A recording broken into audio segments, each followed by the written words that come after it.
Clean city green city અને safe સિટીનો સંદેશ સાથે સુરતમાં અનોખી માનવ સાંકળનું આયોજન કરવામાં આવ્યું હતું। કાર્યક્રમમાં ભાજપ પ્રદેશ અધ્યક્ષ અને સાંસદ CR પાટીલ, ગૃહ રાજ્યમંત્રી હર્ષ સંઘવી, સુરત પોલીસ કમિશનર અજયકુમાર તોમર, સુરત જિલ્લાના કલેક્ટર આયુષ ઓક અને સુરત મનપા કમિશનર શાલિની અગ્રવાલ હાજર રહ્યા હતા, જેમણે માનવ સાંકળનું અભિવાદન ઝીલ્યું હતું। માનવ સાંકળમાં શહેરની 43 શાળા અને 22 કોલેજના વિદ્યાર્થીઓ હાથમાં ડ્રાય કલર બેન્ડ સાથે માનવ સાંકળ રચી ક્લીન સિટી ગ્રીન સિટી અને સેફ સિટીનો સંદેશો આપ્યો હતો। કાર્યક્રમ સ્થળે વિદ્યાર્થીઓની સુરક્ષાથી સાથે મોબાઈલ, ટોયલેટ, મેડિકલ અને પીવાના પાણી સહિતની સુવિધાઓ ઉપલબ્ધ કરવામાં આવી હતી।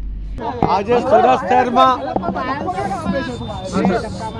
સ્વચ્છ સુરત, સુરક્ષિત સુરત આ સૂત્ર સાથે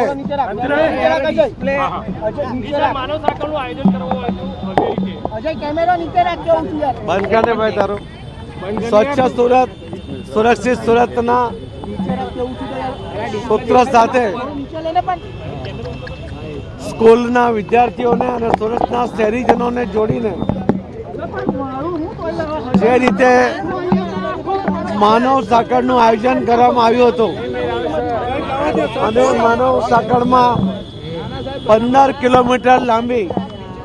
જે યાત્રા નીકળી હતી અને એ યાત્રામાં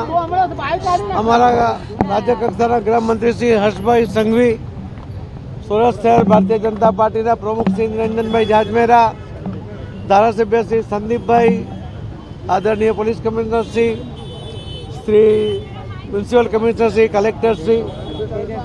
અને સૌ અધિકારીઓ, કર્મચારીઓ સાથે જોડાઈને જે એક વાતાવરણ નિર્માણ થયું છે, જે રીતે બધાએ સુરતને સ્વચ્છ રાખવાનો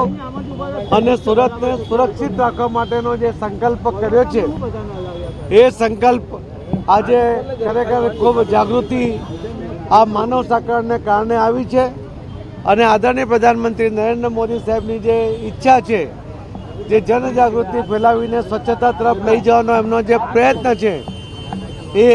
સાકાર કરવા માટેનો આ આયોજન આજે કરવામાં આવ્યું હતું। ખૂબ મોટી સફળતા એમાં આપ સૌના સાથ અને સહકાર સાથે મળી છે। ખૂબ ખૂબ ધન્યવાદ।